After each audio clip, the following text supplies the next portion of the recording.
100 साल पहले यानी 1900 में भारतीय ग्रामीण जीवन एक सादगी और संघर्ष का मिश्रण था।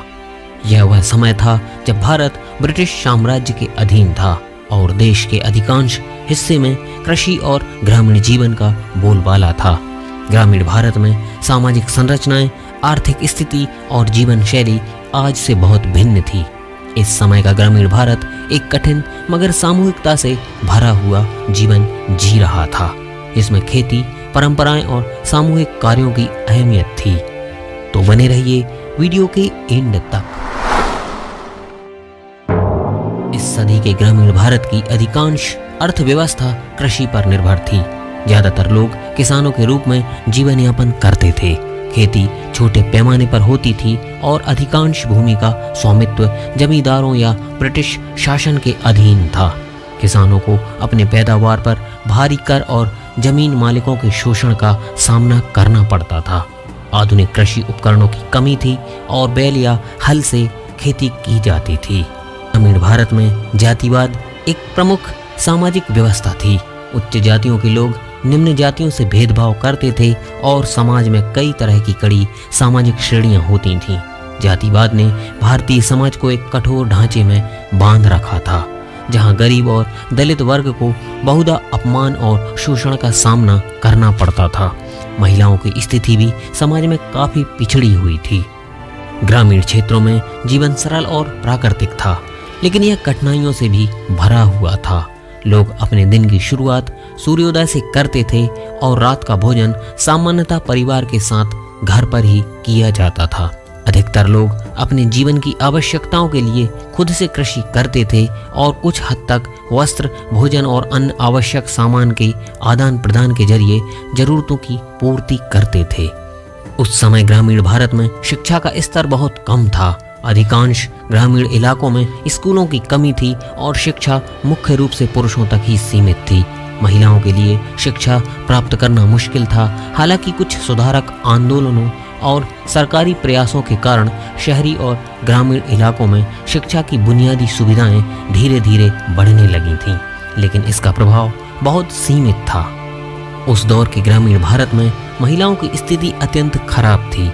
महिलाएं मुख्य रूप से घरों तक ही सीमित रहती थीं और उनके पास शिक्षा, स्वास्थ्य और सामाजिक स्वतंत्रता के अवसर सीमित थे।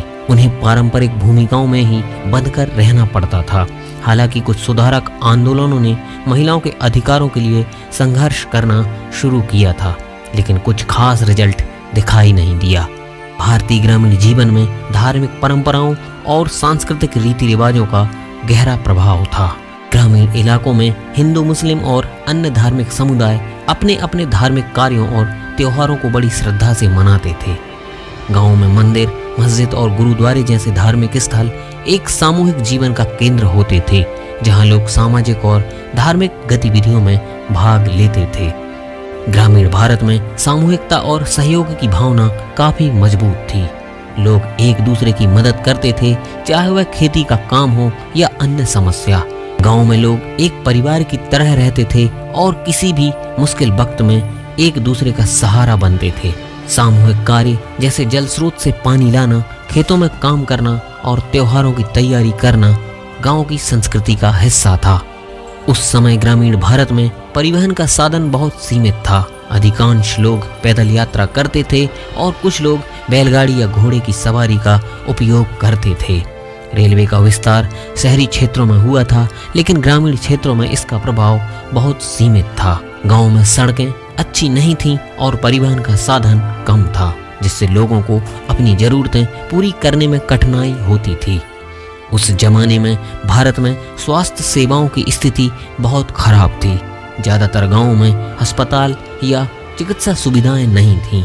लोग पारंपरिक उपचार पद्धतियों पर निर्भर रहते थे, जैसे कि औषधियां और घरेलू उपचार। हालांकि कुछ गांवों में शहरी क्षेत्रों से आए डॉक्टरों या वैद्यों से सहायता मिलती थी, लेकिन स्वास्थ्य सेवाएं मुख्य रूप से कमजोर थीं। इस दौर के ग्रामीण भारत में आधुनिक कृषि उपकरणों और तकनीकी विकास की कमी थी। खेती के तरीके पुराने थे और अधिकतर लोग पारंपरिक विधियों से काम करते थे। हालांकि ब्रिटिश शासन के दौरान कुछ स्थानों पर कृषि उत्पादन बढ़ाने के लिए नई तकनीकों को अपनाने का प्रयास किया गया था। लेकिन यह अधिकतर समृद्ध जमींदारों और व्यापारियों तक ही सीमित था और आम किसान इन तकनीकों का लाभ नहीं उठा पा रहे थे। इस प्रकार 100 साल पुराने ग्रामीण भारत में एक संघर्षशील, परंपरागत और सामाजिक रूप से विभाजित समाज था।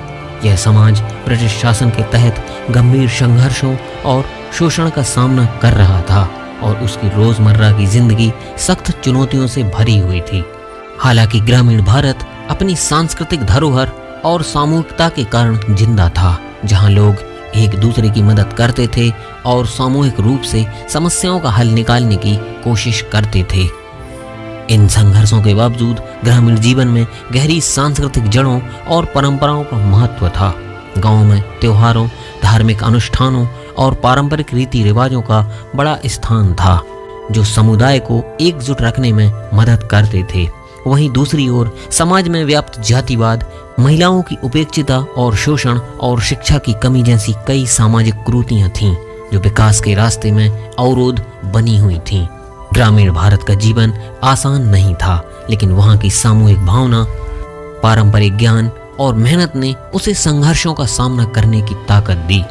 हर मुश्किल के बावजूद वहां के लोग अपने जीवन को सरलता और संतुष्टि के साथ जीने की कोशिश करते थे। यह समाज एक ओर तो पीछे की ओर बढ़ रहा था, जबकि दूसरी ओर नई दिशा में परिवर्तन की उम्मीदों से भी जूझ रहा था। इस संघर्षशील और परंपरागत समाज के बावजूद ग्रामीण भारत ने अपने भीतर अपार संभावनाएं छिपाई थीं, जो आने वाले समय में बदलाव की ओर बढ़ने वाली थीं। दोस्तों, आज के वीडियो में बस इतना ही। जय हिंद।